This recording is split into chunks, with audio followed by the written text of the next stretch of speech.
Assalamualaikum warahmatullahi wabarakatuh.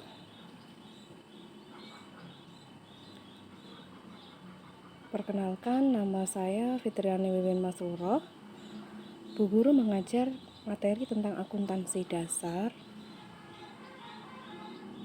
Pada pertemuan kali ini, kita akan mempelajari kompetensi KD 3.1, yaitu memahami pengertian, tujuan, peran akuntansi, dan pihak-pihak yang membutuhkan informasi akuntansi.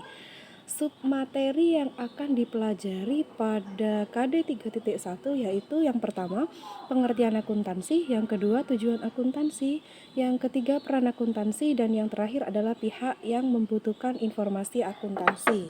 Untuk pertemuan pertama hari ini, kita akan mempelajari atau membahas tentang pengertian akuntansi dan tujuan akuntansi. Nah, sebelum kita belajar tentang akuntansi, tahukah kalian apa itu akuntansi? Kemudian, mengapa sih setiap perusahaan melakukan kegiatan akuntansi?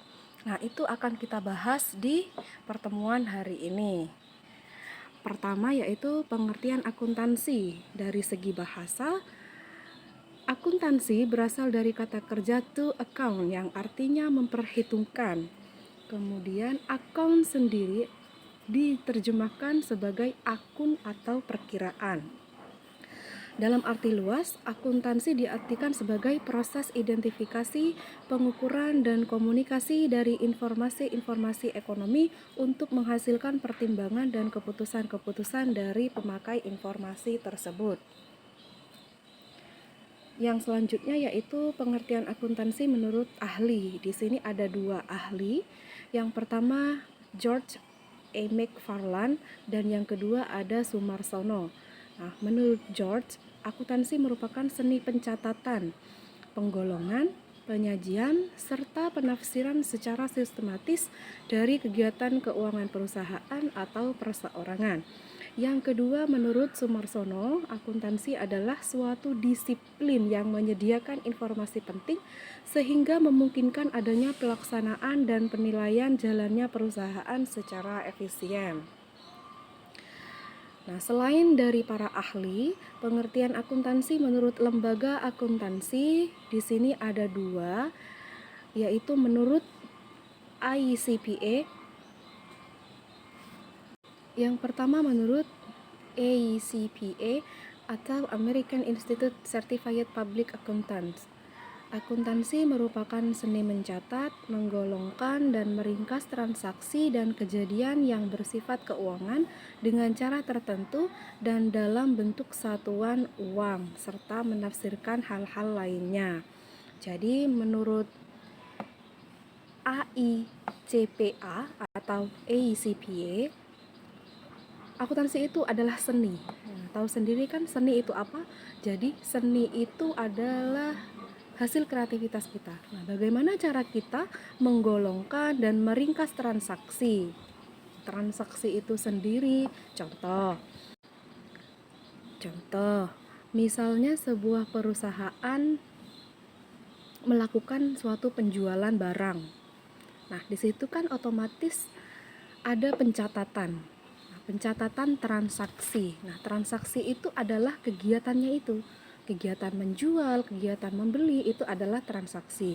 Nah, menurut ACPA ini seni mencatat. Nah, bagaimana kita mencatatnya? Kemudian dari dokumen transaksi tersebut kita golongkan. Bagaimana menggolongkannya? Kemudian diringkas. Nah, diringkas itu dicatat di buku pembukuan, kemudian kita buat yang namanya laporan nantinya. Kemudian yang menurut AAA, American Accounting Association, yaitu akuntansi sebagai proses identifikasi, pengukuran, dan komunikasi informasi ekonomi untuk memungkinkan pembuatan pertimbangan-pertimbangan dan keputusan-keputusan oleh para pemakai informasi tersebut. Jadi, selain membuat laporan, akuntansi di sini digunakan sebagai pembuat keputusan. Jadi informasinya itu nanti akan menjadi keputusan bagi pihak yang berkepentingan. Siapa pihak berkepentingan itu? Nah, kita akan membahas di pertemuan selanjutnya nanti. Yang selanjutnya adalah kegiatan akuntansi. Nah, apa saja sih kegiatan akuntansi? Kegiatan akuntansi di sini ada 4. Yang pertama adalah pencatatan. Apa itu pencatatan? Pencatatan itu adalah kegiatan mencatat transaksi keuangan perusahaan yang terjadi ke dalam dokumen buku harian atau jurnal yang ada di perusahaan dengan cermat dan kronologis. Nah, jadi semua transaksi dicatat di jurnal. Nah, mencatatnya itu secara kronologis mulai dari awal. Biasa contoh, mulai dari awal bulan. Tanggal 1, misalkan ada transaksi penjualan secara kredit. Nah, dicatat itu. Tanggal 1 penjualan secara kredit. Kemudian tanggal 2 ada pembayaran utang yang dilakukan pada saat tanggal 1 tadi. Membayar hutang atas transaksi tanggal 1. Nah, itu secara kronologis ya, secara berurutan. Kemudian yang kedua adalah penggolongan. Penggolongan itu merupakan kegiatan mengelompokkan transaksi keuangan ke dalam perkiraan buku besar. Nah, di sini kalau misalkan kita mencatat dalam jurnal, mencatat ke dalam jurnal itu otomatis tidak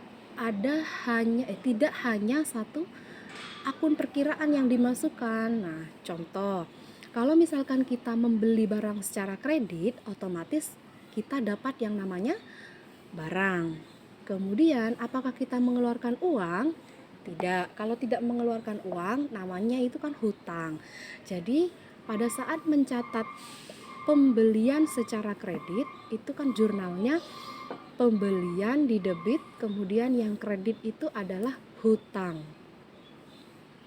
Nah, dari situ ada 2 perkiraan. Perkiraan pertama adalah pembelian, perkiraan kedua adalah hutang.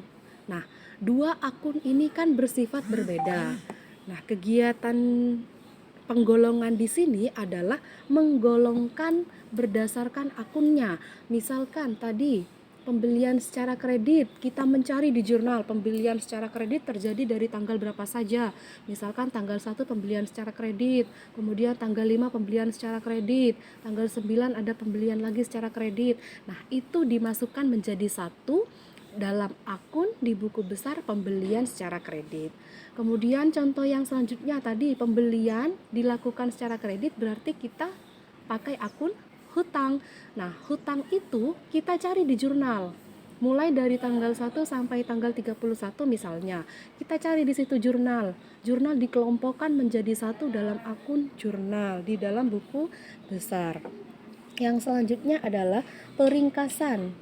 Peringkasan itu merupakan kegiatan meringkas transaksi keuangan yang sudah digolongkan ke perkiraan buku besar ke dalam neraca saldo. Jadi, tadi yang sudah dikelompokkan berdasarkan akunnya tadi kan ada 2 contohnya. Yang pertama akun pembelian secara kredit, yang kedua adalah akun hutang. Nah, akun-akun tersebut itu nanti dimasukkan ke dalam neraca saldo. Nah, neraca saldo ini adalah totalnya yang tadi, misalkan akun pembelian secara kredit totalnya 26 juta. Nah, 26 jutanya itu yang dimasukkan ke neraca saldo. Kemudian akun hutang totalnya 30 juta. Nah, itu juga dimasukkan ke dalam neraca saldo. 30 juta itu dapat dari mana? Nah, 30 juta itu dapat dari ringkasan yang tadi. Misalkan tanggal 1 ada hutang 10 juta, tanggal 8 ada hutang 15 juta, tanggal selanjutnya ada hutang berapa juta, itu ditotal, kemudian semuanya itu dimasukkan ke neraca saldo, jumlah totalnya. Kemudian yang terakhir ada pelaporan. Pelaporan yang dimaksud itu adalah menyusun laporan keuangan yang terdiri atas laporan laba rugi, laporan laba ditahan, dan neraca. Nah, jadi dari semua data yang awalnya itu kita mencatat dokumen transaksi, kemudian setelah dicatat kita golongkan, setelah digolongkan kita meringkas. Nah, dari situ kita buatlah yang namanya laporan. Yang namanya laporan keuangan. Laporan keuangan itu ada banyak, ada laba rugi, ada perubahan ekuitas, itu nanti akan dipelajari materi selanjutnya. Kemudian yang B adalah tujuan akuntansi. Apa sih tujuan akuntansi? Nah, tujuan dari akuntansi di sini yaitu untuk memberikan informasi yang diperlukan bagi pihak yang membutuhkan informasi dari akuntansi terhadap suatu usaha. Nah, siapa sih di sini yang membutuhkan informasi? Yang membutuhkan informasi itu kan ada manajer, ada pemegang saham, ada pemangku kepentingan yang lain. Nah, di sini dari laporan akuntansi, kita kan tujuan akuntansi ya. Akuntansi kan hasilnya membuat laporan keuangan. Dari laporan keuangan, nah apa sih fungsinya laporan keuangan ini? Laporan keuangan ini ya tujuannya untuk memberikan informasi kepada pihak yang berkepentingan. Nah, contoh, manajer. Manajer kalau misalkan ingin melihat peningkatan atau penurunan produksi perusahaan misalkan, dari mana coba? Dari laporan keuangan kan? Nah, dari situ, dari informasi laporan keuangan itu nanti manajer, nah pihak atasan itu kan nanti akan membuat keputusan. Apakah laporan keuangan tahun ini mengalami laba atau malah sebaliknya mengalami rugi? Nah, dari situ keputusan-keputusan akan dibuat. Kalau laba, misalkan kalau laba ya tahun ini mengalami laba, berarti kan nanti ada peningkatan produksi. Kalau misalkan laporan hari ini mengalami kerugian sebesar sekian, nah nanti kan ada kebijakan-kebijakan lain, entah itu ingin meningkatkan kemampuan karyawan atau melakukan perluasan pemasaran dan lain-lain. Jadi tujuan akuntansi di situ, memberikan informasi ya. Kemudian yang selanjutnya adalah sistem akuntansi. Nah, di sini ada tujuan umum sistem akuntansi. Sistem akuntansi sendiri apa sih? Kira-kira? Sistem akuntansi itu merupakan suatu sistem yang berada di perusahaan yang mengontrol semua kegiatan akuntansi. Nah, tujuan adanya sistem akuntansi ini yang pertama, memperbaiki pengendalian akuntansi dan pengecekan intern. Yang kedua adalah mengurangi biaya klerikal dalam penyelenggaraan catatan akuntansi. Yang ketiga, menyediakan informasi bagi pengelolaan kegiatan usaha baru. Dan yang terakhir, memperbaiki informasi yang dihasilkan oleh sistem yang sudah ada. Jadi, sebenarnya secara garis besar, sistem akuntansi tujuannya itu agar tidak terjadi kecurangan. Nah, tidak bisa dipungkiri ya, di sebuah perusahaan manapun itu ya, musuh paling utama itu adalah kecurangan, ketidakjujuran karyawannya. Jadi di sini adanya sistem akuntansi adalah meminimalisir kecurangan-kecurangan yang ada. Jadi di situ ada orang yang bertugas mengecek secara berkala tentang riwayat transaksi ataupun laporan keuangannya. Jadi kalau misalkan di situ ada penyelewengan, nanti akan langsung segera diperbaiki. Itu. Sekian dari Bu Wiwin. Terima kasih. Assalamualaikum warahmatullahi wabarakatuh.